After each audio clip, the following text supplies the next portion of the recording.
Muy buenas tardes. Gracias por asistir una vez más a esta serie de pláticas que organiza la Asociación Nacional de Magistrados, Tercera Región. En esta ocasión, el tema que vamos a presentar se refiere pues a la reforma laboral.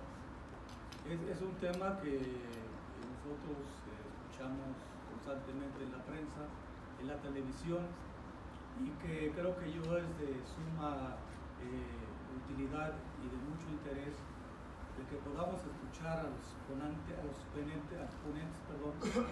para conocer qué es eso que se llama o se dice reforma laboral. Para ese efecto contamos con la presencia de la doctora María del Rosario Jiménez Moles. Ella es licenciada en Derecho, maestra en Derecho y doctora en Derecho, egresada de la Facultad de Derecho de la Universidad Nacional Autónoma de México y de la División de Estudios de Posgrado, perteneciente también a la Universidad Nacional. Ella es especialista en amparo, en Derecho Laboral y en Derecho Burocrático. Entre sus cargos que ha ocupado relacionados con la materia laboral, ella fue presidenta de la Junta Especial número 3 bis de la Federal de Conciliación y Arbitraje. Ha desempeñado diversos cargos dentro de la materia laboral, dentro de la materia procesal laboral, y además es una experta académica en la materia de trabajo, reitero, precisamente en la materia procesal laboral, de la cual nos hará su exposición. Enseguida también contamos con la presidencia con el magistrado Héctor Arturo Mercado López. Él estudió la licenciatura en Derecho en la Universidad Nacional, maestro también en Derecho por la misma Universidad Nacional. Es un maestro con mucha experiencia. Es un magistrado, con mucha experiencia en materia laboral. Dentro de los cargos que ha desempeñado dentro del Poder Judicial, pues podemos citar, entre otros casos, que ha sido magistrado en materia laboral, como se mencionó, durante muchos años.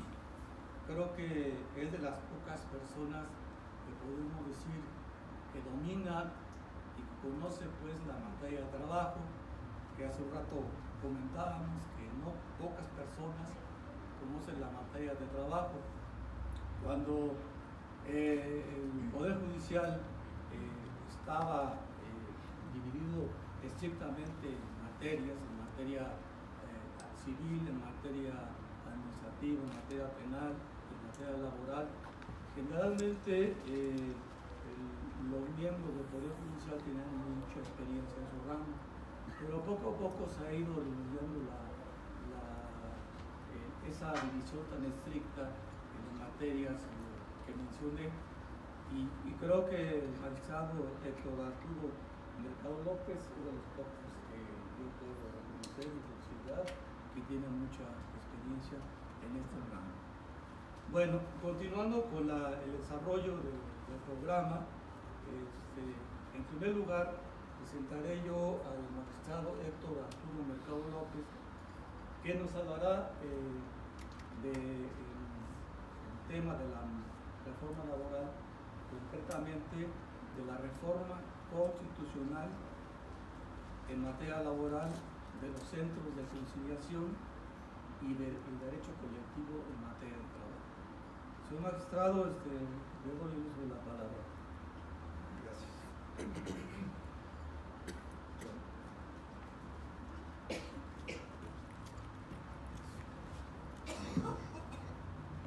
Es un micrófono sabio, se me va a hacer.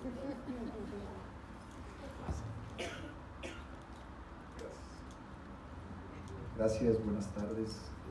Muy agradecido con la Asociación de Magistrados por la invitación y a ustedes de antemano por su presencia y paciencia.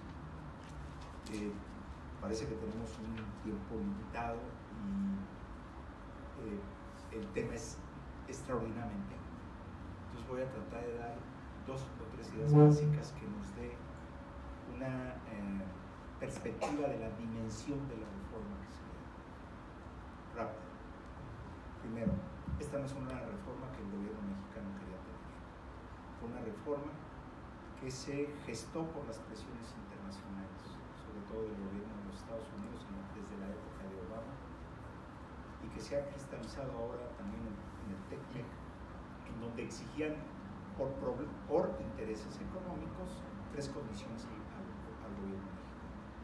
En materia laboral, se requería que existiera un verdadero sindicalismo y una verdadera negociación colectiva en el país, que se acabara con la simulación en que se ha convertido el sindicalismo y el mundo colectivo. Segunda cuestión, un sistema de justicia verdaderamente confiable que administrara justicia en términos del artículo 17, es decir, pronto y eficaz. Y un sistema que al garantizar ambas cosas, garantizara la democracia sindical y la toma de decisiones por parte de los trabajadores. Aparte de eso, la otra presión era en relación a los salarios. Hay que aumentar los salarios porque para estos países la perspectiva era de una competencia desleal por parte de México al tener una fuerza de trabajo extraordinariamente disciplinada, muy barata y muy trabajadora y que no se defiende y que no hace huelgas. Ustedes recordarán que el secretario del Trabajo del sexenio anterior, su gran orgullo era que no había habido huelgas en todo el sexenio. Eso hablaba del grado de descomposición y de ausencia de una organización legítima de trabajadores, porque los problemas de pobreza, de miseria y de pauperización salarial ahí están presentes.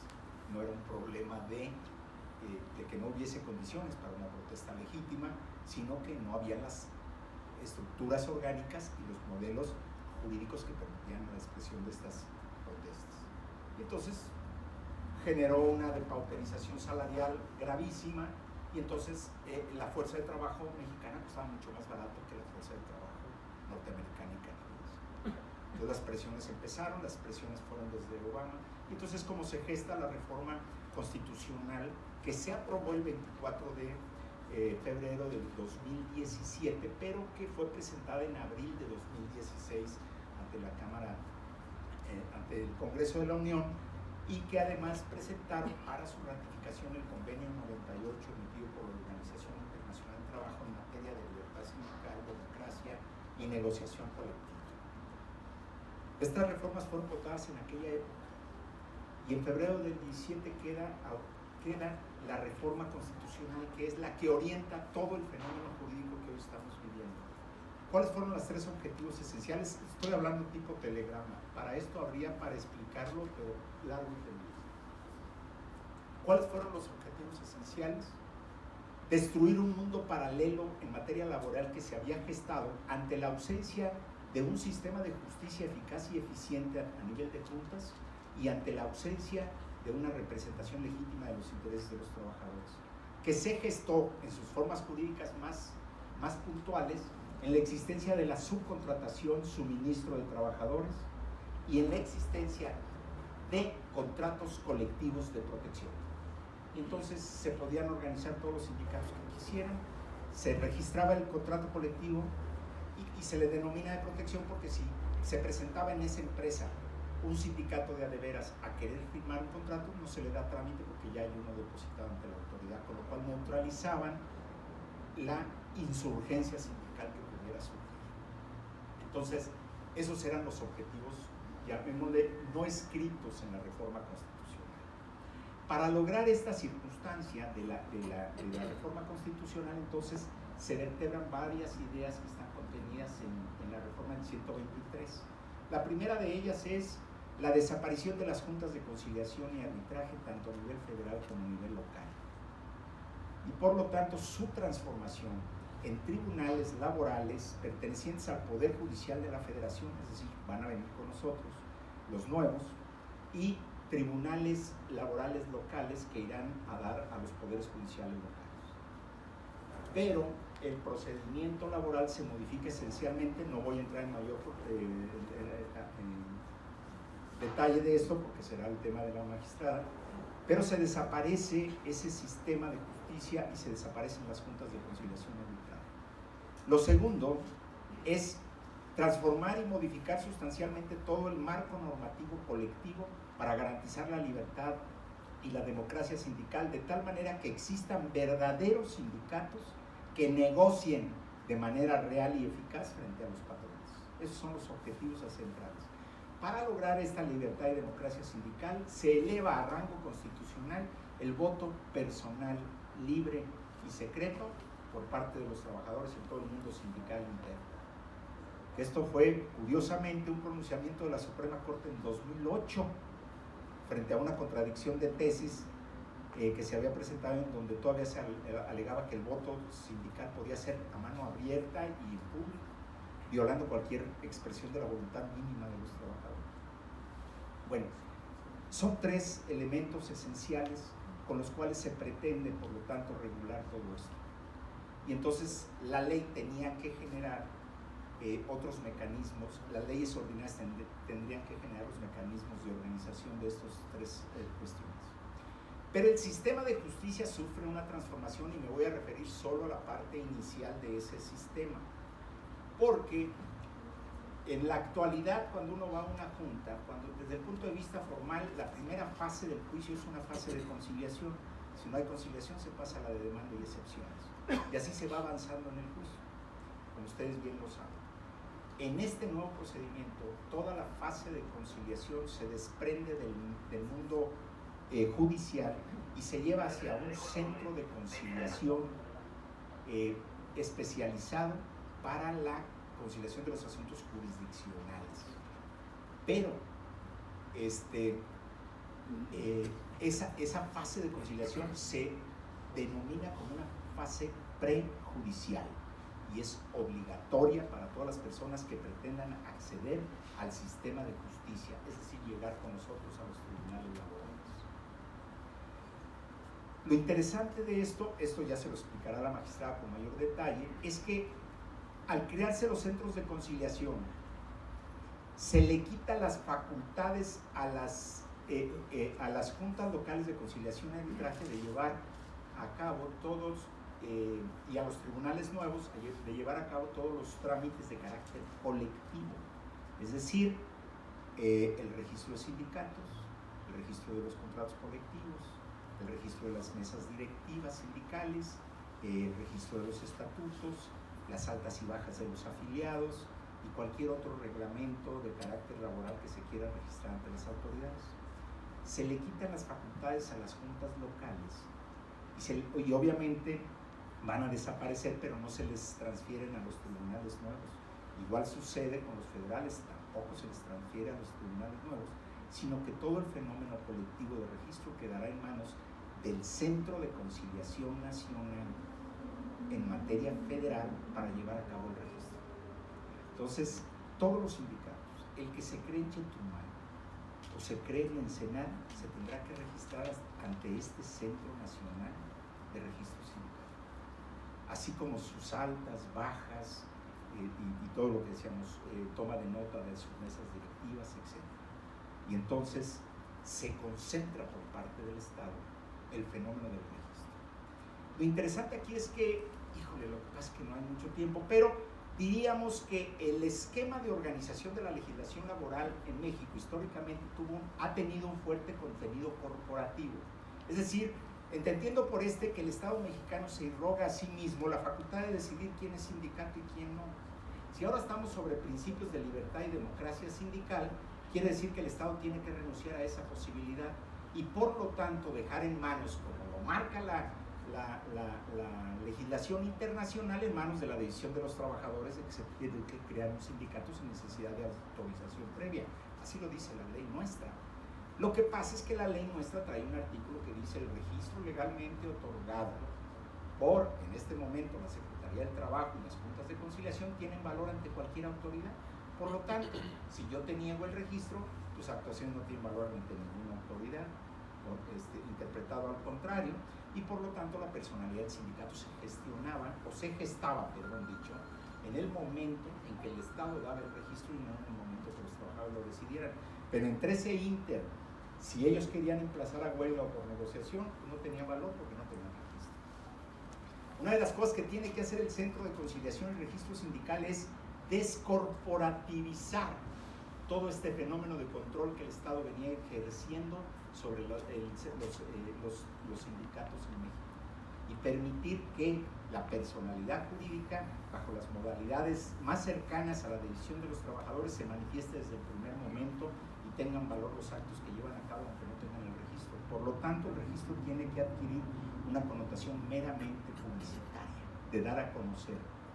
Jamás debe ser constitutiva de la personalidad.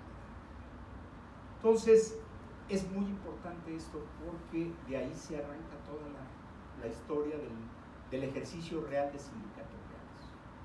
Pero el gran problema que tenemos es que en este país, en materia de negociación colectiva, como ya les mencionaba, existían los contratos colectivos de protección. Yo, patrón, formo mi sindicato, registro mi contrato colectivo de protección y en mi empresa no pasa nada. Y subcontrato a todos los trabajadores para inclusive yo negar la relación de trabajo. Trabajan para la empresa colectivia, no trabajan para mí. No obstante que la ley diga que se presume la existencia de las relaciones entre quien presta el trabajo y quien lo recibe. Bueno, todo ese fenómeno de la subcontratación y de los registros sindicales, etcétera, y de la negociación colectiva, implica, por lo tanto, que la destrucción de los contratos colectivos de protección tienen que tener una vida efímera. No sabemos cuántos hay en el país.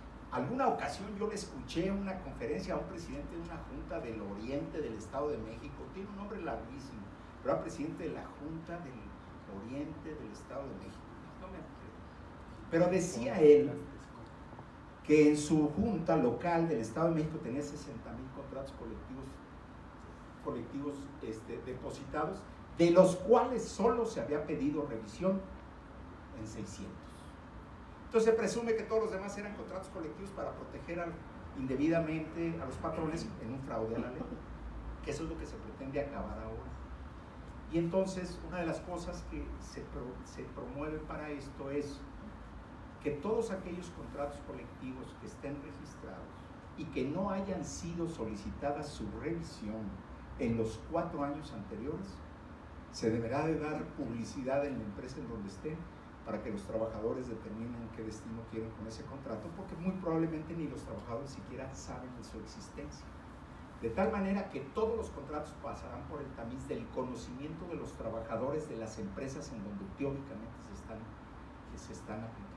Y con esto ellos, los trabajadores, serán los que definan el destino de esos contratos y no ya el patrón simplemente como un arma de protección. Eso es por un lado. Por otro lado, cuando haya un nuevo sindicato o cuando alguien pretenda la negociación, la firma de un contrato colectivo, el sindicato estará obligado a obtener, de acuerdo al proyecto de ley que se está circulando en la actualidad, una constancia de representatividad. Es decir, tendrá que ir ante la autoridad y solicitar que vaya a las instalaciones e informe a los trabajadores de la empresa de que este sindicato existe y que quiere firmar un contrato colectivo, y tendrán que pronunciarse los trabajadores en ese sentido si quieren que haya contrato o no. De tal manera que la clave de todo el tránsito es información a los trabajadores. Esa es la clave. Que los trabajadores queden perfectamente enterados de que su empresa hay un sindicato o varios sindicatos y que van a firmar un contrato colectivo y que ellos decidan quién quiere que los represente. Así como si hay un contrato colectivo, que sepan del contenido del mismo y sepan solicitar la revisión en un momento adecuado.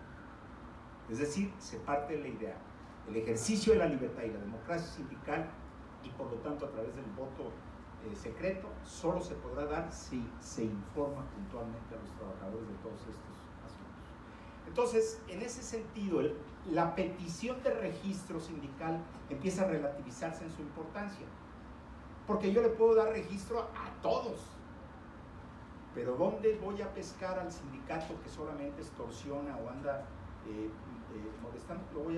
Lo voy a pescar en el momento en que pretenda que se firme un contrato colectivo donde no tiene trabajadores, porque yo tengo que tomar como autoridad ese contrato e informar a través del procedimiento establecido a los trabajadores de esa empresa que allá hay un sindicato queriendo firmar un contrato, de tal manera que si es un sindicato patronal o un sindicato oficialista o cualquier tipo que no representa realmente a los trabajadores de esa empresa, pues no podrá pasar.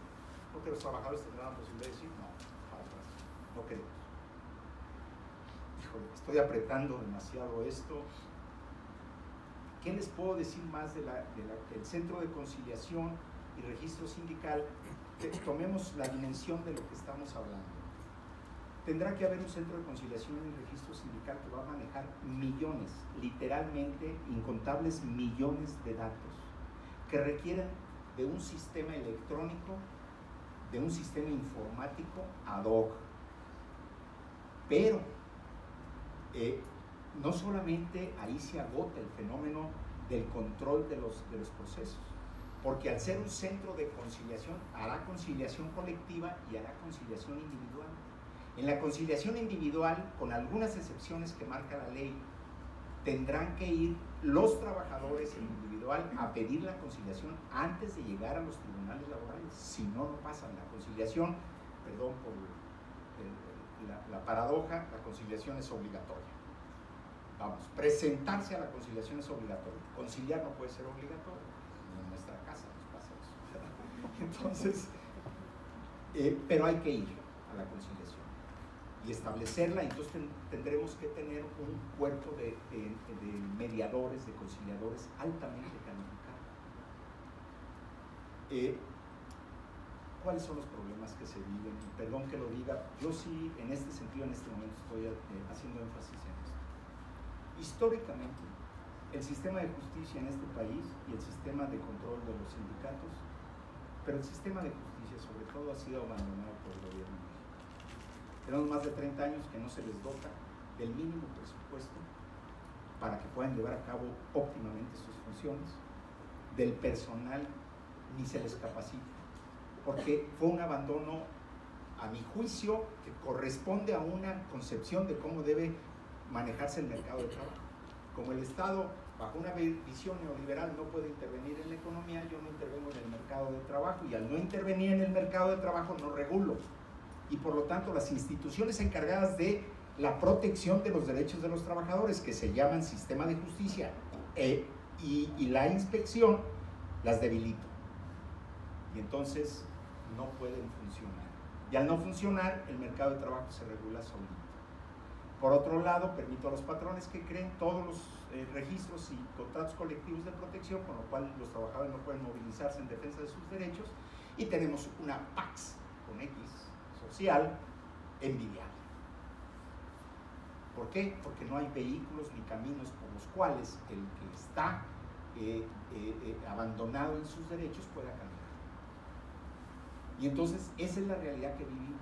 Eso provocó otra serie de fenómenos interesantes. No existen laboralistas en el país suficientes para enfrentar la nueva reforma que se viene. Lo sostengo plenamente. La inmensa mayoría de universidades no ofrece ya los estudios en maestría en Derecho Laboral. Y que, si creen que cursar 2 materias de Derecho Laboral en la licenciatura son suficientes para juzgar, es pobre. Pero absolutamente nada.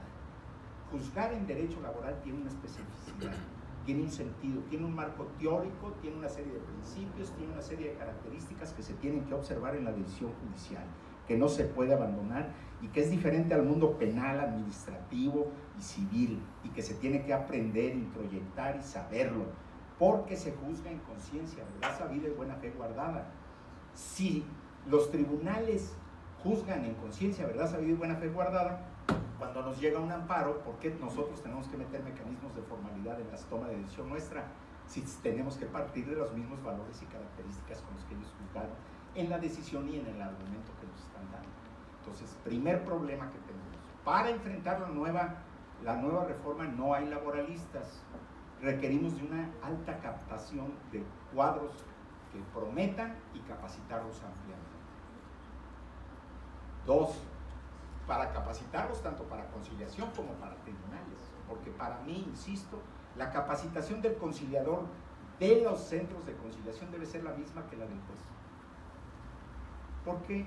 Porque debe tener una idea de cómo juzgar, así como el juez conserva sus facultades de conciliación, deberá tener idea de cómo conciliar también y mediar de a de veras. No la conciliación que se hace ahora, Uno va a la junta ahora y dice, ¿concilia usted? No, ponga que no concilió. Vámonos, siguiente fase. Esas son el papel de los conciliadores en la actualidad. Y el sistema que viene ahora es oral. El reto es que los juicios duren menos de un año.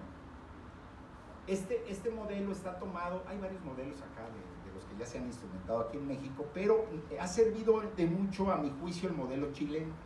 En Chile, el promedio de resolución de una demanda entre que entra y sale bueno, en mi época eran 72 días, dicen que ya se les complicó un poquito más y subió a 84 días, o algo así me dijeron el último dato que me dieron. Eso dura un juicio en Chile. Me dirán, bueno, es que tiene 17 millones, bueno, sí, pero si nosotros tenemos las capacidades de hacerlo, nada más hay que dotar de dinero. Entonces, necesitamos capacitar para crear laboralistas, ojo, en todos los niveles.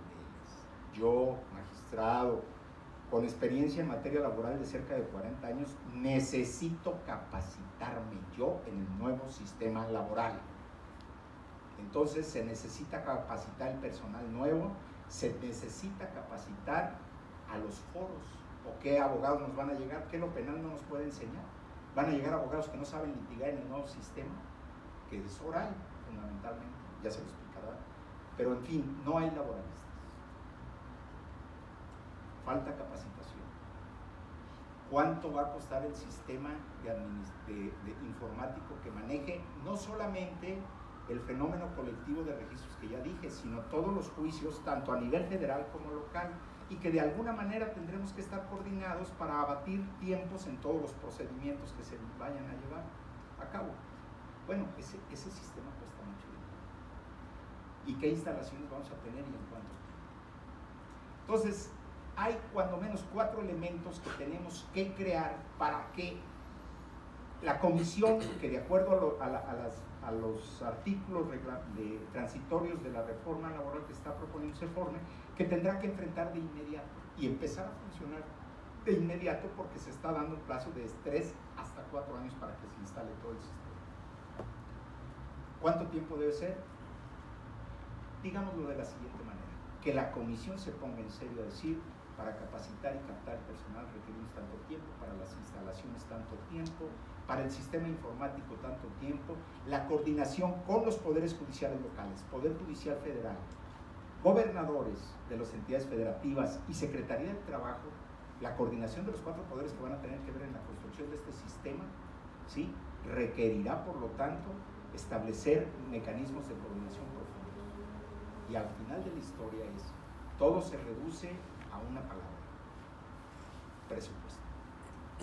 Si no hay suficiente presupuesto, podrá ser la ley más bonita que puedan imaginar ustedes, la mejor ley, muy bien reglamentada, pero no habrá, si no hay dinero y no hay presupuesto, no se podrá avanzar, porque la gente tiene que ser capacitada y eso cuesta, tiene que ser captada y eso cuesta, tienen que crearse las instalaciones y eso cuesta, tiene que crearse el sistema informático y eso cuesta, y cuesta mucho dinero, y tiene que darse el tiempo suficiente y se tiene que dar un presupuesto para todo este organismo que se está creando, mientras se mantiene vivo todo el sistema de juntas, porque el artículo transitorio señala que seguirán recibiendo juicios hasta en tanto no abran los nuevos tribunales, lo cual habla que si dentro de 4 años se abren los nuevos tribunales, por poner un ejemplo, cuando terminen de recibir van a quedar con, en este momento las juntas federales tienen 500,000 asuntos.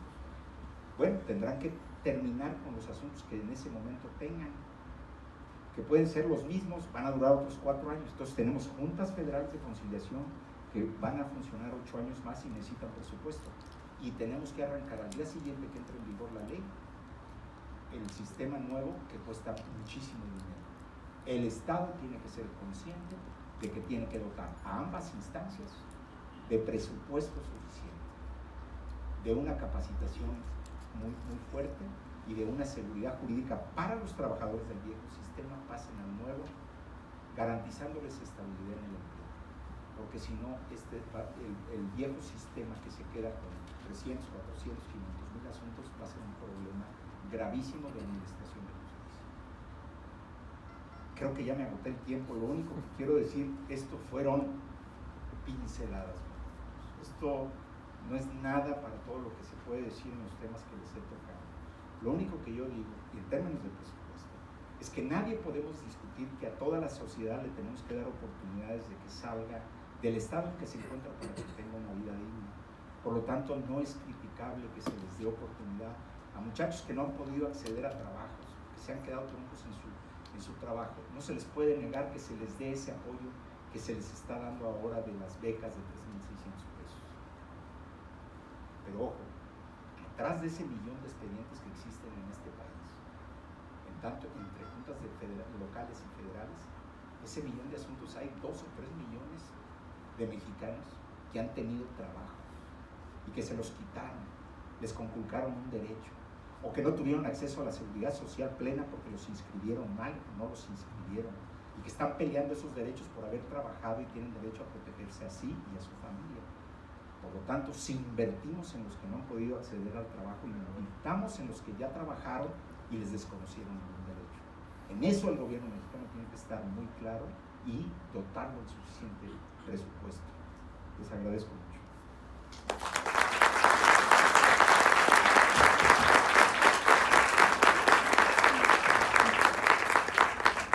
Bueno, les informo que la mecánica que vamos a utilizar, van a participar los 2 exponentes.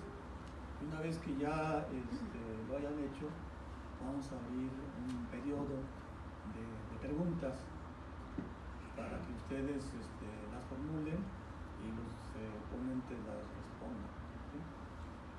Entonces, bueno, muy interesante lo que ha expresado el magistrado, interesante en cuanto que nos indica que la reforma laboral que él menciona, pues es una reforma que igualmente que otras cosas ha venido impuesta desde fuera, en la medida de que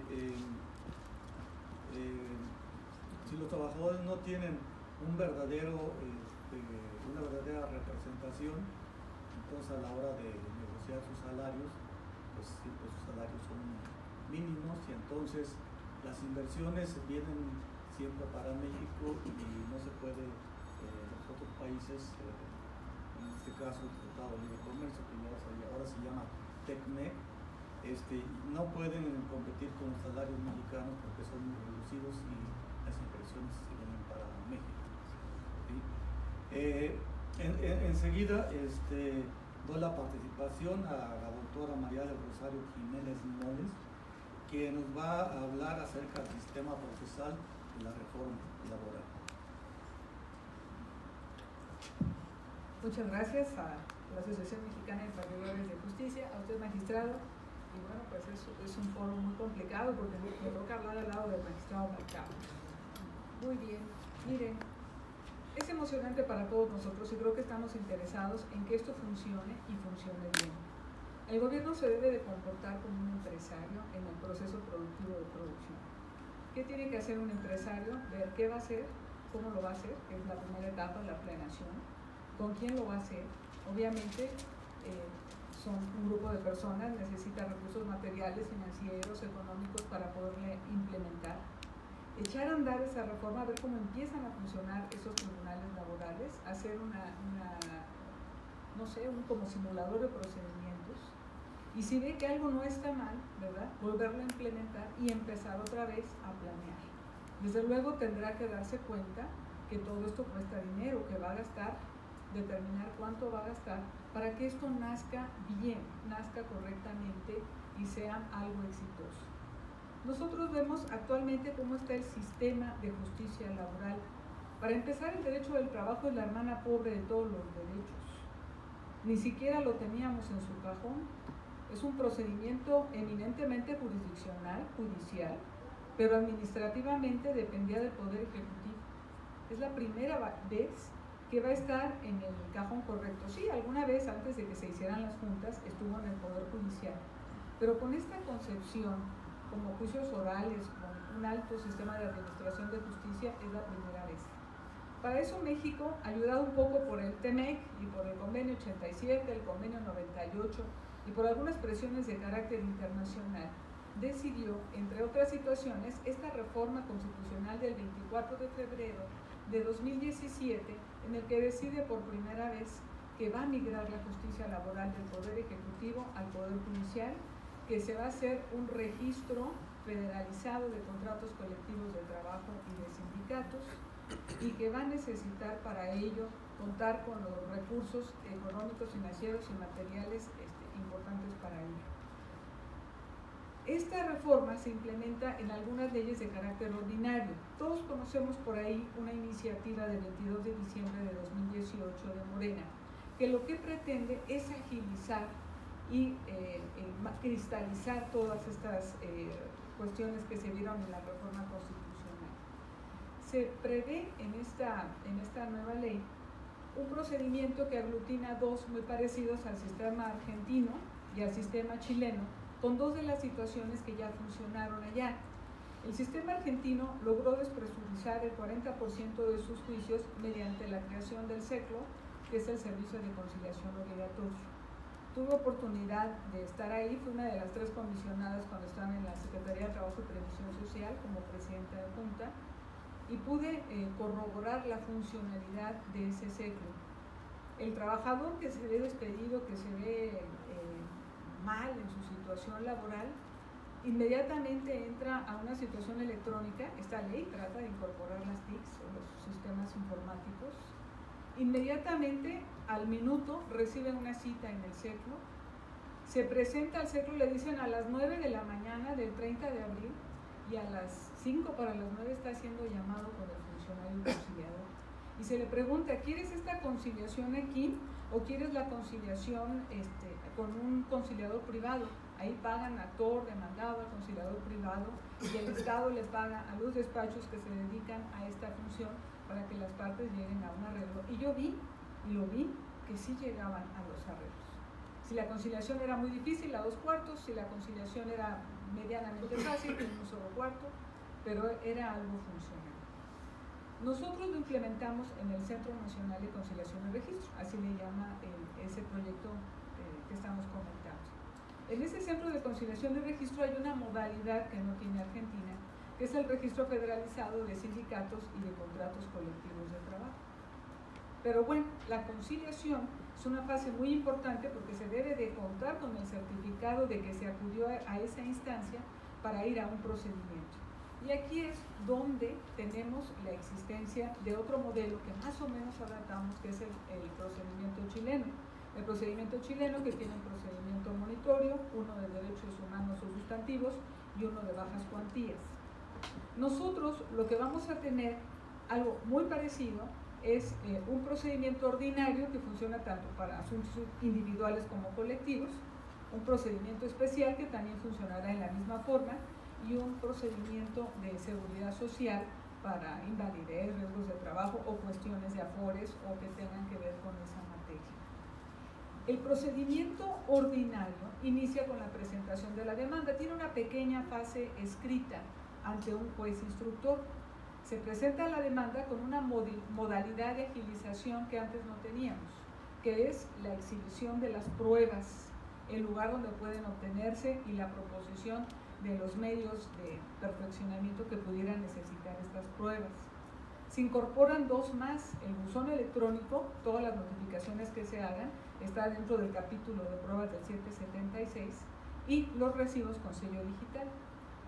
Se procura en todo momento que estas audiencias puedan desahogarse, como lo establece el Acuerdo General de la Corte 74 de 2008, mediante sistemas de videoconferencias y toda esta situación. Inicia entonces la demanda en esta fase escrita. El juez instructor a las 24 horas, la tiene que admitir, que 24 horas son 24 horas, inmediatamente emplaza al demandado. Tanto en esta fase como en la fase de la conciliación se les invita a que se les hagan todas las ulteriores notificaciones mediante notificaciones electrónicas. Para eso se les da a todos la posibilidad de ingresar a un buzón electrónico y una contraseña. Este juez instructor prepara las pruebas que tengan que ver con excepciones dilatorias, observa si la demanda no es correcta, si tiene acciones contradictorias o tenga algo que subsanar. da una vista por 3 días al trabajador para que la arregle, y si no lo hace, tiene la obligación el juez instructor de subsanar esta demanda. Contra los actos o omisiones que tenga este juez instructor procede un recurso de reclamación, y viene entonces una siguiente etapa, que es la audiencia preliminar. A partir de la audiencia preliminar tiene que estar al frente el juez instructor o el juez de la causa. Aquí se cumple por primera vez el principio de inmediación. Ahora sí debe de estar presente. El 720 de este proyecto dice: si no está presente el juez en esta audiencia, será nula de pleno derecho. Tiene otra situación de protección del trabajador y dice: si se observa el juez de la causa que su abogado no es competente, y no competente en cuanto a materia o cuantía, no, una persona que no sepa lo que está haciendo, se va a dar cuenta al momento de recibir la demanda del juez de instrucción si le faltan prestaciones por reclamar, si es oscura, irregular o tiene acciones contradictorias. En ese momento le van a dar 3 días naturales al trabajador dentro de la audiencia preliminar, diciéndole que puede nombrar otro abogado porque el que tiene es un mal abogado.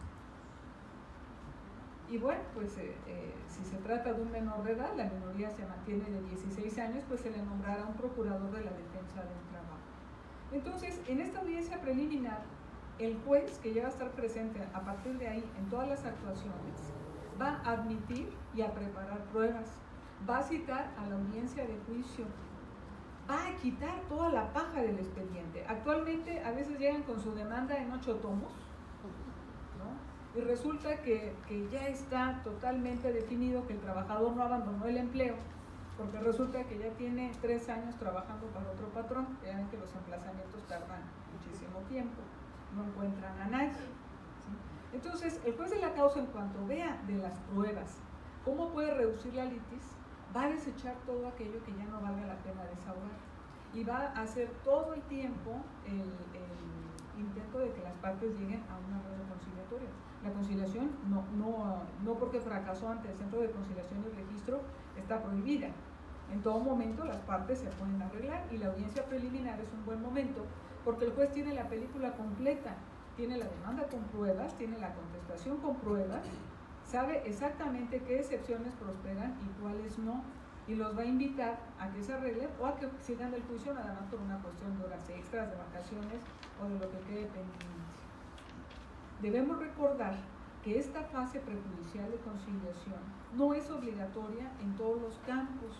Hay un artículo específico que establece que, tratándose de mujeres embarazadas o de aquellos asuntos donde exista discriminación por razón de sexo, por razón de cuestión económica, de origen étnico, o cuando existe una declaración de beneficiarios, o cuestiones de seguridad social para pensiones, incapacidades parciales permanentes, riesgos de trabajo, enfermedades generales que den lugar a alguna invalidez, pensiones por viudez, cesantía en edad avanzada, jubilación, o otras cuestiones fundamentales de derechos humanos como es la libertad sindical, la libertad de asociación, la negociación colectiva, la firma de un contrato colectivo de trabajo, la detentación de un contrato colectivo de trabajo. Todas estas situaciones van a estar exceptuadas de acudir a esta fase prejudicial conciliatoria. Se van directamente a la fase escrita, a la audiencia preliminar, y posteriormente, ya preparado y depurado el procedimiento, ya nos vamos a la audiencia de juicio. Y aquí se proponen también algunos cambios de agilización. Por ejemplo, es común, y lo he visto en los 30 años que tengo en la materia laboral, y lo vi mucho en el apartado A, que todos los juicios son de oferta de trabajo. Eso no es decente. Ni ellos tienen la intención de reincorporarse al trabajo, ni el otro quiere ofrecerle con mucha sinceridad el trabajo a ese empleado que ya no quiere.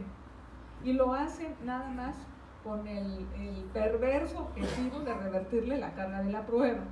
Esta iniciativa nos dice: no, se va a revertir la carga de la prueba. En contraprestación, para no acabar con las pymes, la pequeña y la mediana empresa, que son las que le dan el 85% del trabajo al país, bueno, la falta de entrega del aviso de rescisión, como dice la última parte actual del 47, ya no tendrá el efecto de que se entienda que el despido es injustificado, se va a presumir como injustificado. Entonces viene un nuevo equilibrio procesal. Otra de las excepciones de las que se abusaba es que todo el mundo renuncia. Bueno, apenas te están dando el trabajo y te dicen, nada más que firman esta hojita en blanco. ¿Qué le parece? Ah, no, entonces no tiene el trabajo. De manera que viene un cambio importante para la pericial caligráfica grafoscópica. Esta pericial se va a desahogar como se hace ahora con los procedimientos de amparo. Es una sola pericial del Estado. Las partes pueden asesorarse válidamente de algún experto durante el desahogo de esta prueba pericial, pero el Estado les dice y lo propone, este va a ser el perito. Al estar las cosas en su lugar en el Poder Judicial, yo creo en la sinceridad de la prueba pericial. Yo me acuerdo cuando estaba de proyectista en el tribunal colegiado, mandé reponer el procedimiento porque faltaban cosas que le preguntaran al perito, ya que se le había preguntado todo de la invalidez, pero faltaban muchas cosas de la incapacidad, y le concedí el amparo al trabajador en suplencia, y me dices que no me hizo ningún favor, pero si le van a completar su prueba, es que me costó 8,000 pesos pagarle al perito tercero en discordia para yo obtener lo que ya tenía, y ahora me va a volver a hacer pagar. Y para la pensión que me van a dar, pues muchas gracias, no me ayudes, compadre, se fue muy enojado. Yo me sentí pues muy apenada. Como vamos a tener ahora la justicia en su lugar, yo creo que va a ser muy difícil que se pueda hacer este tipo de cosas con un perito. Yo creo en el Poder Judicial, creo en la seriedad del Poder Judicial, creo en el reto que van a asumir sus funcionarios. Efectivamente, hay que capacitarnos todos, no nada más los que van a llevar los procedimientos, sino el foro laboral, porque los abogados tenemos que acostumbrarnos a que no nada más existe la excepción de renuncia, no nada más existe la oferta de trabajo, hay que ser un patrón decente, hay que ser un litigante decente, y debemos de capacitar tanto al personal como a las personas que van a llevar a cabo los procedimientos. Hay otras modificaciones importantes en materia confesional, se incorpora ya toda la jurisprudencia en el articulado, ya se va a dar el libre interrogatorio en cuanto a las partes, la testimonial también se va a agilizar, y hablemos de que tenemos un procedimiento ya cerrado en el que las partes alegan e inmediatamente obtienen su sentencia. Se pretende que sean procedimientos funcionales, como en el caso chileno, de 83 días no exagerados, para que no tengamos a la empresa agónica. En la medida en que nosotros agilicemos los procedimientos, no tendríamos por qué estar discutiendo si los salarios caídos se limitan a 2 años o si hay alguna pena porque se van a más tiempo. No tendríamos que estar hablando de eso. ¿Qué se requiere? Bueno, como dijimos al principio de la exposición, que el patrón, que el gobierno se comporte como alguien, un empresario que va a poner una empresa, que planee muy bien que se necesita dinero para esto, que lo destine tanto para esto como para cerrar las juntas. Hay 450,000 juicios pendientes en la Junta Federal de Conciliación y Arbitraje, y esos juicios se pueden reducir en un 40% o más.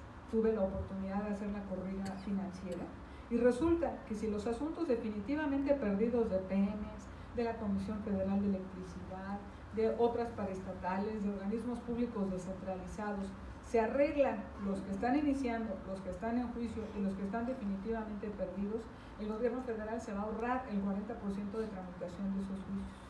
También hay que capacitar a esos trabajadores y darles una salida digna. Me dirán, bueno, pero ¿cómo podrían concursar y pasar al Poder Judicial si tienen que cerrar las juntas? Yo les contestaría, ellos pueden ser capacitados, hacer exámenes e irse a otras materias, porque estos ya van a estar reclutados desde cuándo, ya tomaron cursos, ya son expertos en el nuevo sistema oral, pero hay otras materias dentro del Poder Judicial y las personas que verdaderamente lo ameriten con sus exámenes, ya sea aquí o en el Centro Nacional de Conciliación y Registro, podrían tener continuidad. Como bien dice el magistrado, en los transitorios se habla de que se les serán respetados los derechos laborales, y el respeto laboral por autonomía más importante es la estabilidad. No debe de sentirse triste la persona que está cerrando con mucho esfuerzo 450,000 juicios a nivel federal o 500,000 juicios en la Junta local. Hay que hacer un diseño conjunto, determinación, para que esas juntas no le estén costando al Estado tantos años, sino que cierren rápidamente, que lo hagan bien. Recuerden que llevar un juicio laboral cuesta cada juicio 70,000 pesos. Me da tristeza ver cómo se dilató un procedimiento 3 años para pagar 69,000 pesos de una Afore, no tiene ningún caso. Hay que planear cómo ahorrar. Y a veces invertir nos va a permitir ahorrar mucho. Yo creo que nosotros podemos entonces implementar correctamente, y lo van a hacer ustedes, les va a tocar como Poder Judicial, este nuevo procedimiento ordinario, los procedimientos especiales, los procedimientos de seguridad social, que va a ser con mucha decencia y que vamos a tener reivindicada a esa hermana pobre que nadie quería, que es el derecho del trabajo. Muchas gracias.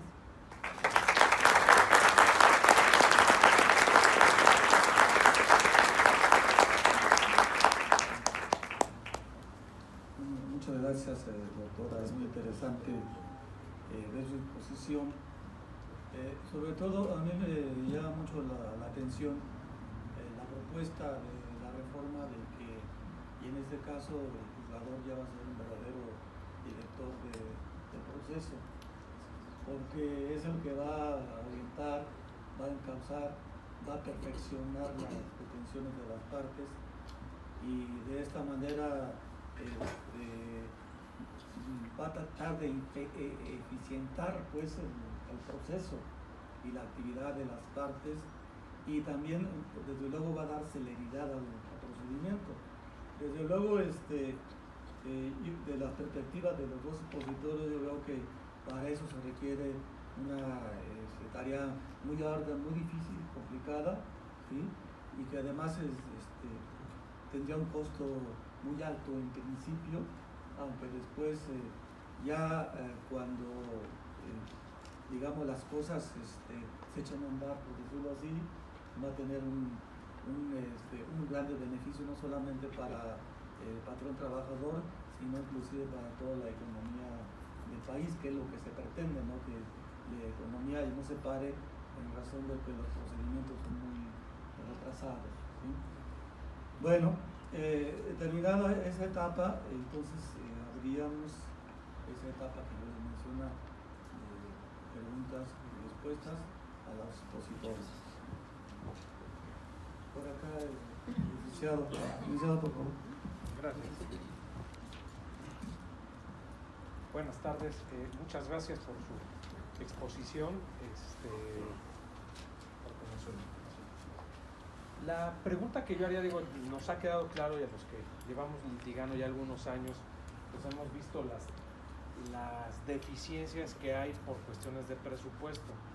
Yo en lo personal estoy de acuerdo en que se judicialice la parte laboral, se lleve a un procedimiento de esa naturaleza, pues se van a acabar con muchas malas prácticas que tenemos heredadas de hace muchos años.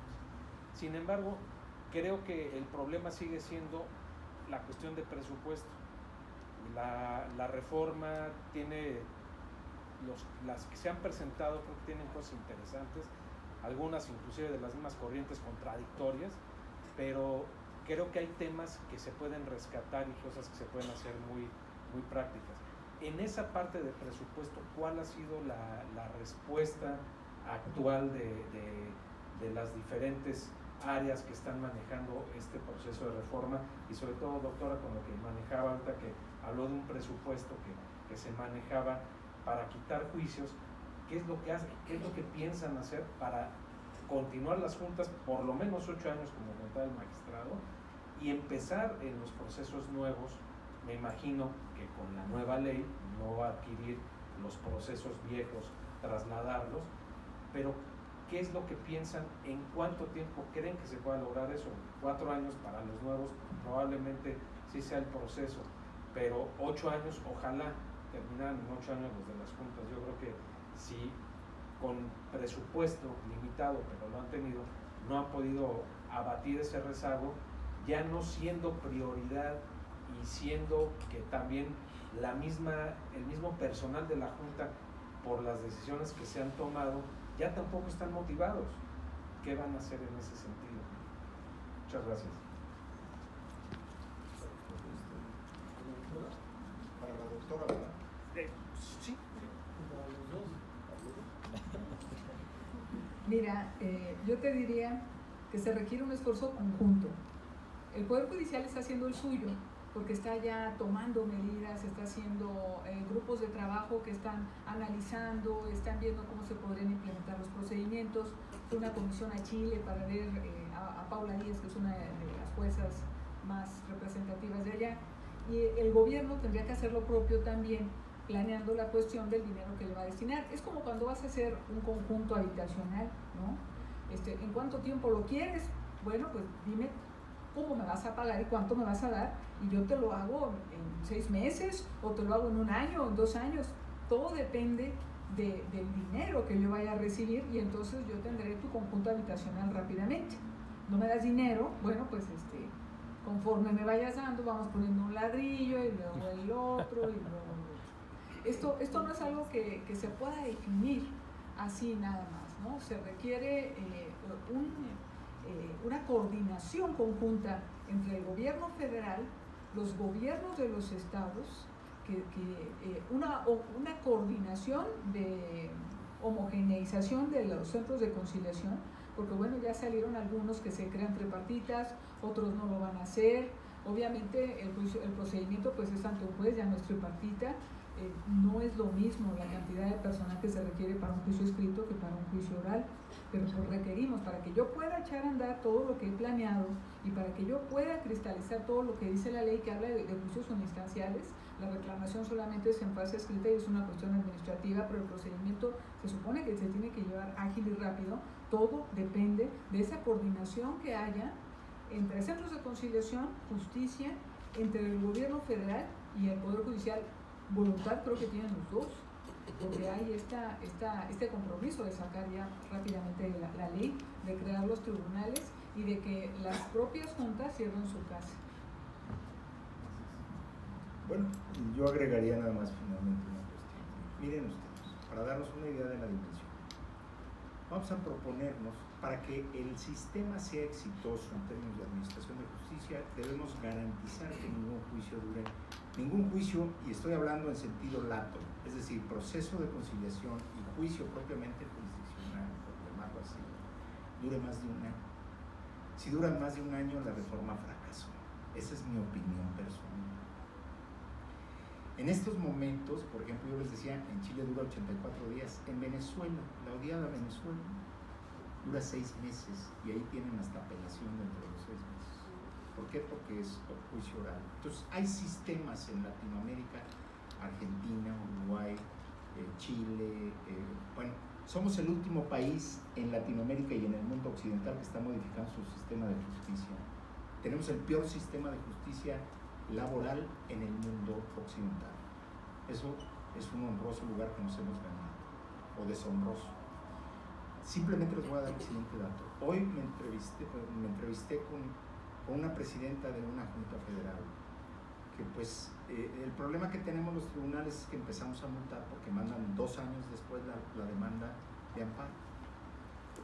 Me platicaba que ella acaba de recibir la junta hace unos meses y que está tratando de reorganizar la junta, que por favor ya no la multemos. Bueno, claro, la multa no iría contra ella porque no estuvo en su tiempo, pero me dio un dato para que se den una idea de cómo está el sistema de justicia a nivel de juntas. Me dio un dato. Todavía tengo 5,000 laudos por hacer, y tengo asuntos del año iniciados en el año 2000. Tiene 19 años de duración ese juicio, asuntos. En 2012 yo trataba de hacer un trabajo para titularme de una maestría en sociología laboral, y entonces junté 200 expedientes de mi tribunal y me puse a contar cuánto duraba en que se presentó la demanda, cuándo se notificó, cuándo se llevó a cabo la primera audiencia. El chiste es que el dato que les voy a dar nada más es este. Entre la fecha en que se presentaba la demanda y se dictaba el primer laudo que por cierto había sido impugnado, por eso estaba en mi tribunal colegiado y no sabíamos si ahí sí iba a acabar o no. Entre esas fechas, el promedio de 200 juicios, que creo que puede ser bastante ilustrativo, 100 de la local y 100 de la federal, era de 4 años, 1 mes, 19 días. Y todavía no terminaba el juicio, porque todavía habría que hablar de la fase de ejecución, si es que ya terminaba allí la fase sustantiva. Entonces, ¿cuánto tiempo queremos que dure y cómo queremos que funcione el nuevo sistema? y cuánto tiempo queremos que empiece, en cuánto tiempo queremos que empiece a funcionar, se llama presupuesto. Yo insisto y no dejaré de insistir en eso, lo he dicho por todos lados, porque precisamente el gran fracaso del sistema de justicia laboral actual es el abandono presupuestal del gobierno. Y eso no debemos quitar el dedo del renglón. Vienen los tribunales al Poder Judicial de la Federación, tienen que contar con el suficiente presupuesto, personal debidamente capacitado y tiempo para generar la infraestructura y los sistemas que nos permitan ser eficaces y eficientes y cumplir con el 17 constitucional. Como último dato diría que en la junta donde estuve de presidenta tenía 5,000 juicios y 14 personas, y en los plafones de los techos descubrí 5 años de amparo sin integrar, y había cambiado la ley y eran de 100 a 1000 días por no mandarle 5 días. Muchas gracias. ¿Alguien más quiere hacer una pregunta? Por favor, acá. Buenas tardes. Mi pregunta es la siguiente. En Argentina el año pasado se determinó por la Corte Suprema que ya era procedente el pago de gastos por honorarios profesionales. La cuestión fue que el trabajador viene reclamando creo que fue un accidente, y se le cita en varias ocasiones para las periciales, nunca se presenta y al final se absuelve. Entonces, pues cualquiera diría que el patrón ya estaba contento. Sin embargo, el patrón dice, oye, pero todo el gasto que yo hice ya nunca se presentó. Entonces, de momento la Junta Argentina, vamos a decir, la Junta en Argentina determina que no procedía, porque en materia laboral no procede ese gasto. Sin embargo, se va a la Suprema Corte y la Suprema Corte dice que sí, y que eso no implicaría que al trabajador se le estuviera restringiendo el derecho al acceso a la justicia, porque el acceso a la justicia lo tuvo, sin embargo no se presentó. Y si también hay, por ese lado, pues hay muchos juicios por trabajadores que los ponen a ver hasta dónde pueden alcanzar, y cuando ven que no, los dejan caer, y también es un gasto para el lado patronal. ¿Qué trae de esto ahora la reforma? Entonces eso digamos que ya es hasta el final, pero también por el principio vi de la reforma que ya está contemplando medidas cautelares, al menos para las cuestiones de mujeres embarazadas, para que se les mantenga el seguro social.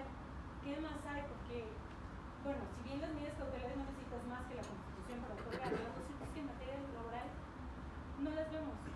Los que estamos en materia laboral no sabemos de medidas cautelares, porque nadie las solicita, porque a lo mejor es falta de criterios, no de creatividad para solicitarlas, porque por ejemplo nunca he visto un asunto por mobbing, y el mobbing laboral, un asunto por mobbing laboral nunca lo he visto. Yo podría solicitar desde un principio, miren, estoy sufriendo acoso laboral y pues pido una medida cautelar, ¿no? Si se puede, sepárenme del patrón por un momento, y las medidas cautelares no existen actualmente. Veo que la reforma maneja la de las mujeres embarazadas, pero no hay como apertura más. Es decir, yo sé que con el artículo de la Constitución sería suficiente, pero a veces nos limitamos. Entonces, ¿qué viene en medidas cautelares y qué viene para las condenas a gastos y costas? ¿Quién quiere contestar?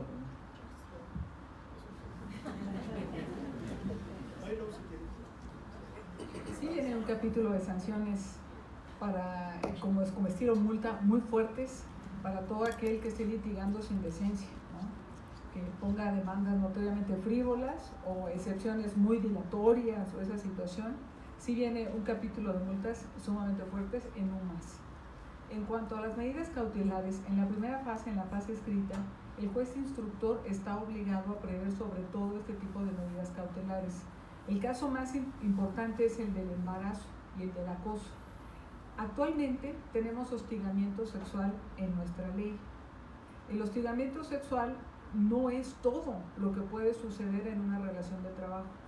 Retomando una jurisprudencia de Cosío, se incorpora el concepto de acoso laboral también, y el acoso lo puede cometer un empleado con su jefe, que es el acoso ascendente, o el acoso descendente, que es el más natural, el jefe hacia el empleado, o el acoso lateral entre compañeros. Entonces sí viene una situación de medidas cautelares para cambiar de adscripción a la persona que está afectada o de otro tipo de situación que se pueda presentar durante ese problema. Entonces sí hay esa obligación de hacerlo. Otro cambio importante que tenemos es que cuando se presenta la demanda actualmente se hace una prevención y en la etapa de demanda y excepciones se le vuelve a dar otra oportunidad al trabajador y si no lo hace ahí quedó la cosa. Y si la autoridad no cumple con esa obligación, en un amparo contra el laudo, que ahora ya se van a llamar sentencias, se cae todo el procedimiento para que se vuelva a hacer la prevención. Actualmente se hace por única vez la vista de subsanamiento jurídico por acciones contradictorias, irregularidades o porque le falte alguna prestación, y si el trabajador no desahoga esa prevención, se le va a incorporar de oficio, con vista en las pruebas y en la demanda, aquello que pudiera completar su demanda o pudiera hacerla congruente o quitarle alguna cuestión de oscuridad o elegir entre sus prestaciones contradictorias cuál es la que más le conviene. Bueno, yo nada más agregaría de que los jueces y los magistrados nos atrevamos. Y el atrevimiento parte de una regla elemental: conocer el derecho del trabajo, saber que tiene un carácter tutelar y que hay que juzgar en conciencia, verdad, sabido y buena resguardada, y tenemos que interpretar por disposición de la propia norma las normas a favor del trabajador. Y eso implica toda una conducta de parte de los que administramos justicia, que requiere de una reflexión profunda, un conocimiento profundo, no nada más de esto que estoy diciendo, sino todo el derecho del trabajo, para entender cuál es su lógica y mecánica bajo la que actúa. Y entonces, sí, lo que yo te diré es, la ley va a dotar a los jueces para generar las medidas cautelares, pero estas no se aplicarán si el juez no está debidamente preparado y debidamente convencido de su autonomía y de que su decisión es la correcta. Y entonces nos podrá pasar que por miedo, por ignorancia, por no conocimiento de la norma, se dejen de aplicar normas que están, en la ley. Entonces, yo resalto esto porque, yo veo sentencias y laudos en donde es evidente lo que tuvieron que resolver y resolvieron lo contrario, o resolvieron mal, por otros motivos y razones. Y yo digo, aquí no es un problema, aquí es un problema de decisión, un problema de conocimiento, de involucrarse y comprometerse con el otro. Por eso es importantísima la capacitación. Ese es el compromiso de la Administración de Justicia Laboral y por eso se fue decantando, porque hombre, sacar criterios, llamémosle avanzados o audaces, puede traer responsabilidades. Es más fácil juzgar de acuerdo a como lo diga la Corte. No, la Corte me obliga en sus jurisprudencias, en lo demás soy absolutamente autónomo, independiente y juego con los principios y características del derecho al trabajo. Allí debe estar el acento de la capacitación de los nuevos jueces, no solamente el conocimiento del procedimiento formal. ¿Alguna otra pregunta? Sí, allá. Buenas tardes. Me presento, soy el licenciado Rubén Guerrero, abogado litigante actualmente. La cuestión que tengo va encaminada justamente a lo que comentaba la abogada. Creo que esta situación de una aplicación o una verdadera implementación de medidas cautelares en el procedimiento laboral no nada más debe ir encaminada a una afectación de derechos humanos. Los ejemplos que acaban de comentar, el embarazo, acoso laboral, acoso sexual. Creo que va algo, un punto más sencillo, que es propiamente el litigio individual, y me gustaría saber también de qué manera se va a aplicar esta situación, puesto que nosotros nos enfrentamos actualmente a juicios laborales en los cuales al final es imposible poder cobrar un laudo muchas veces, ¿no? Obviamente atendiendo a todo lo que se acaba de comentar, de que se extienden demasiado estos juicios, pero por otro lado creo que también debería de implementarse otra forma estas medidas para verdaderamente garantizar estos derechos laborales y que al final del día el trabajador pueda realmente resarcir el daño, ¿no?, ocurrido por la terminación de la relación de trabajo. Me gustaría saber qué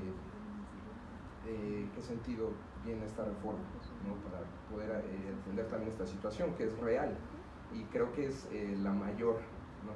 En las juntas nos enfrentamos a esa situación. Pues bueno, sí se han solicitado medidas, en este sentido a las juntas, pero pues de entrada nunca te las admiten, ¿no? Entonces, pues bueno, esa es mi cuestión. Me gustaría saber qué tiene esta nueva reforma en ese sentido.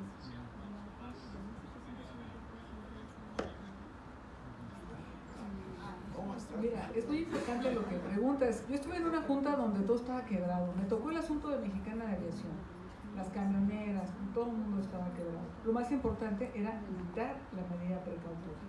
Esta ley tiene un capítulo muy amplio y empieza a partir del artículo 871. Y no nada más es para cuestiones de excepción o de derechos humanos, es para cualquiera. Nosotros sabemos que la empresa ya va a terminar, está a punto de quebrar o alguna situación de ese tipo, lo primero que hay que hacer es asegurar el posible crédito del trabajador que pudiera obtener. Ya vienen como 17 artículos a partir del 871 y si el juez instructor no lo hace bien, entonces tienes la oportunidad de plantear el recurso de reclamación dentro de la audiencia preliminar y te la tiene que resolver en ese momento el juez. Por eso, de ahí la importancia de la inmediación y de la inmediatez. Está previsto en este proyecto del 22 de septiembre del 18. Yo lo único que agregaría es que la mejor posibilidad de ejecución de una sentencia es que el juicio dure poco. En la medida en que el juicio dura más, se encarece. Y entonces empezamos a ver las medidas dilatorias para el juicio. Por eso el sistema en su conjunto tendrá que funcionar óptimamente para lograr no solamente que la conciliación funcione en su momento, sino si ya no hubo conciliación, que el juicio dure poco para que sea ejecutable por la cantidad necesaria. La inmensa mayoría de las empresas de este país es menor a 20 trabajadores. Si tenemos 5 o 6 años con un juicio de salarios caídos, aún con los famosos intereses, una empresa de 15 o 20 trabajadores se ve comprometida con la cantidad que va a pagar. Sin embargo, si tenemos un juicio de 6 o 8 meses, la cantidad es asequible y puede responder la propia empresa. Entonces, las claves son conciliación óptima, presupuesto suficiente, ¿sí? Medidas precautorias que ya las explicó la magistrada y un juicio.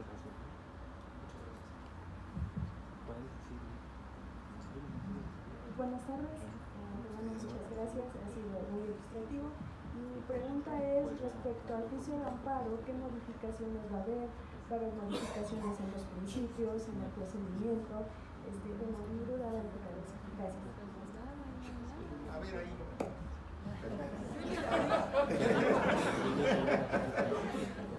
Miren ustedes, el problema de... A ver, yo creo que una de las cosas que primero tenemos que reflexionar, pero ojo, esto rebasa esta reforma, es el fenómeno de las competencias. Yo soy un enemigo de que los fenómenos laborales se juzguen en ámbito administrativo, como le llaman ahora pomposamente en sede, ¿no? Los asuntos laborales se deben juzgar en sede laboral. Y por lo tanto, todos los fenómenos laborales y de seguridad social, incluyendo, ojo, relaciones laborales que no responden al apartado A ni al B, sino que son de policías o del ejército, o de servicio exterior, etcétera, deben pasar al ámbito laboral. Todo, pero eso es un problema que rebasa por mucho esta reforma. Ahora, en concreto, frente a estos nuevos procedimientos, bueno, estamos frente a un procedimiento oral. Y la forma de sopesar la validez de un juicio oral es diferente al del escrito o del que tenemos en la actualidad. Puede llevarnos hasta la nulidad del juicio completo en el oral. Entonces, ahí, más que cambios en el procedimiento de los amparos, es en concepción de cuál es la decisión que vamos a valorar y a definir y los efectos que les vamos a dar al amparo. Aquí ya tenemos camino recorrido con toda la oralidad que se ha desarrollado. Aprendamos de todos los inmensos errores que han cometido para no cometerlos nosotros. Que algo nos ayude en las partes. Por acá hay una persona que no tiene tiempo de pedir la palabra. Buenas tardes, muchas gracias por su brillante exposición. Soy Leonardo Hernández, soy abogado postular de hace 37 años y discípulo convencido del maestro Jiménez Grey, que le debo mucho. Pero va en relación a dos aspectos muy importantes que ha tocado usted, magistrado Mercado. Habla usted de la necesidad de la capacitación y especialización de los funcionarios de estos organismos, Y también habló de la capacidad de decisión con base en ese conocimiento a profundidad de la materia laboral, que a mí me parece que con toda la reforma, con la buena intención que tiene, queda mocha en cuanto a la cabeza, que es la desaparición de la cuarta sala. Yo he buscado los motivos por los que fue creada, pero no he encontrado un solo fundamento por los que se desapareció, lo que a mí me crea mucha suspicacia. Y creo también, con base en lo que usted nos ha expuesto, que el hecho de que ahora haya tribunales administrativos que llevan asuntos laborales nos deja en desamparo en ese sentido. Muchas gracias.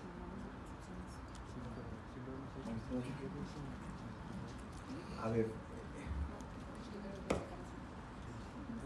un poco siguiendo la línea de lo que le dije a la compañera, es que hay toda una concepción para juzgar en materia de social. Y esa concepción de juzgamiento en materia social se tiene que aprender. Y no nada más está en el derecho del trabajo, también está en el de la seguridad social.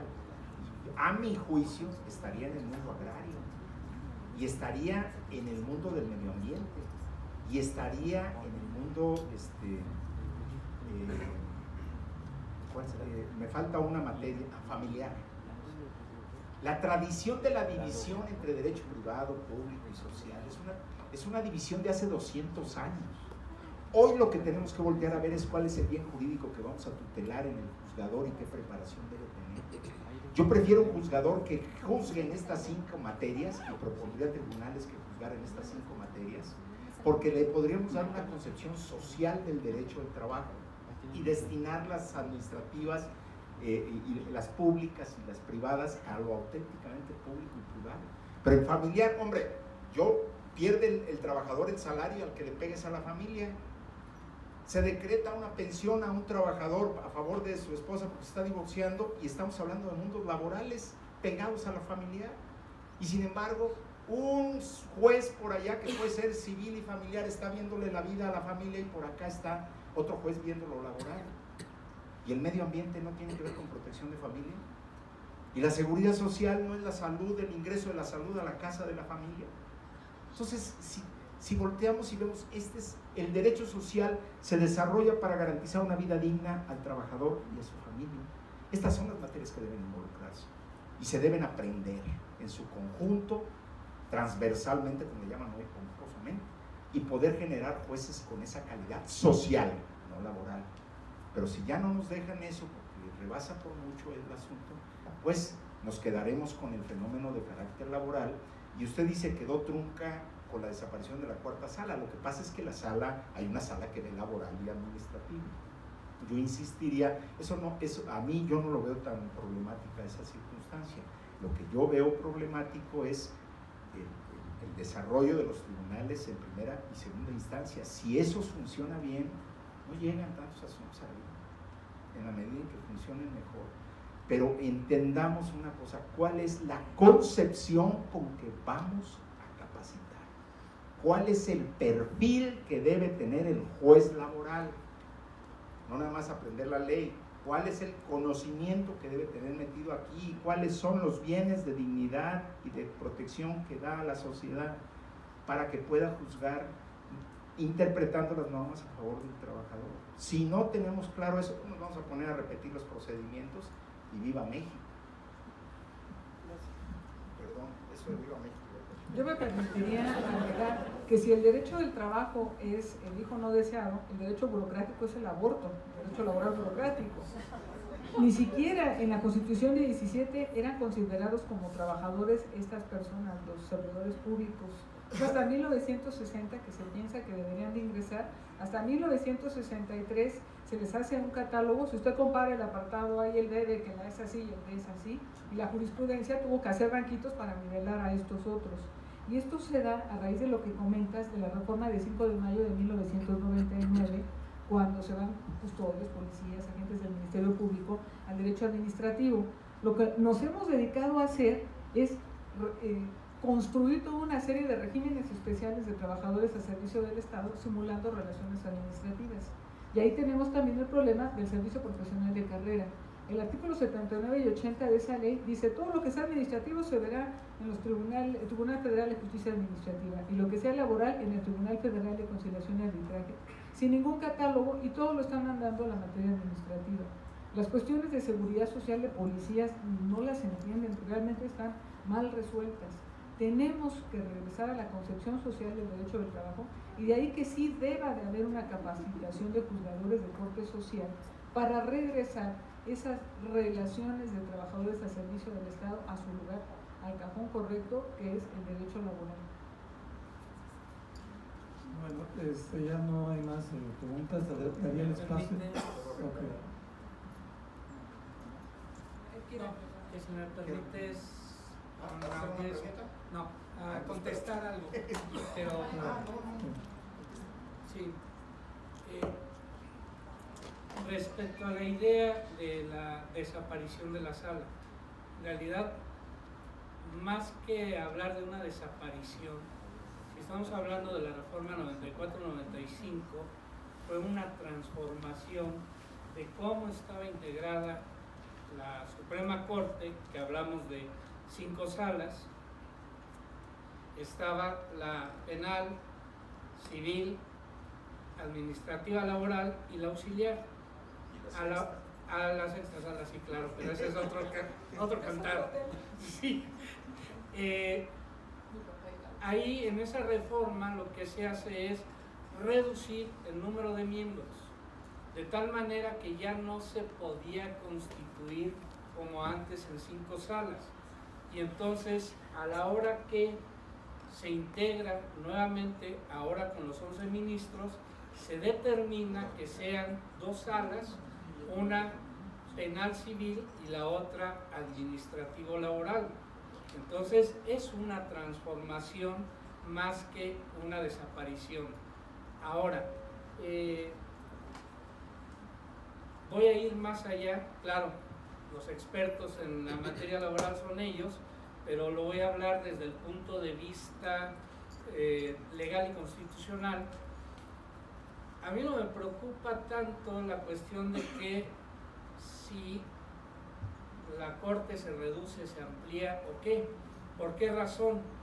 Porque realmente lo que se sostiene al sistema judicial son los jueces y los magistrados, sean de proceso o sean de amparo. Finalmente, la parte ruda de todo el trabajo jurisdiccional es con magistrados y jueces de procedimiento y al final con los jueces y magistrados de amparo. Porque si usted analiza cuántos asuntos llegan a la Suprema Corte y cuál es la competencia que analizan, se va usted a dar cuenta, va a advertirlo, que realmente el peso de todo el Poder Judicial y del Poder Judicial Federal está en sus jueces y magistrados, no en los ministros. Porque incluso desde mi punto de vista, las resoluciones de la Suprema Corte podrían no ser acatadas en un momento dado, no en el sentido de que yo deje de acatarla porque la ley me dice son obligatorias, sí, pero son obligatorias siempre y cuando en el caso concreto se aplique, porque si no se da ese supuesto que la Corte analizó, yo tengo la posibilidad dentro de mi competencia de decir, en este caso concreto no se aplica esa jurisprudencia y se tiene que ver desde otro punto de vista, porque los jueces y magistrados tienen esa libertad de poder decidir, de poder analizar y además recuerden, el derecho es una evolución de las circunstancias que se van dando y si tenemos una nueva ley, pues es evidente que la jurisprudencia que haya emitido la Corte en relación con una ley con criterios diferentes ya no será aplicada. Perdón. Muchas gracias. Por último, para finalizar, la intervención del magistrado. Gracias. Arturo. Yo termino haciendo la siguiente reflexión. Ojo, esta reforma no cubre ni el 10% de las necesidades de reformas que requiere el mundo laboral en este país. Estoy hablando absolutamente en serio. Esta reforma y esta ley que viene es para cumplir con una obligación que el apartado 23, el capítulo 23 del TECMEC le puso a México de que la reforma tenía que estar antes de cierta fecha. Y se está sacando exclusivamente en los límites que la propia reforma constitucional tiene. No. Se requiere un análisis integral del mundo laboral para sacar las leyes que se requieran, acabar con esas competencias administrativo-laborales. ¿Sí? No es posible que el primer problema que tiene un abogado en el mundo laboral es saber a cuál tribunal va a ir, no sabe si es administrativo, si es laboral, y cada rato se andan equivocando. Y entonces, bueno, lo primero que tenemos que hacer, esto es el 10%, tenemos que revisar el mundo laboral del apartado B para desaparecerlo, en mi opinión, para desaparecerlo, pero tenemos también que analizar, ¿sí?, el fenómeno de la seguridad social. Es urgente ver todo el fenómeno de las afores. Eso va a ser una quiebra crónica, de una quiebra anunciada y una falta de protección a los trabajadores.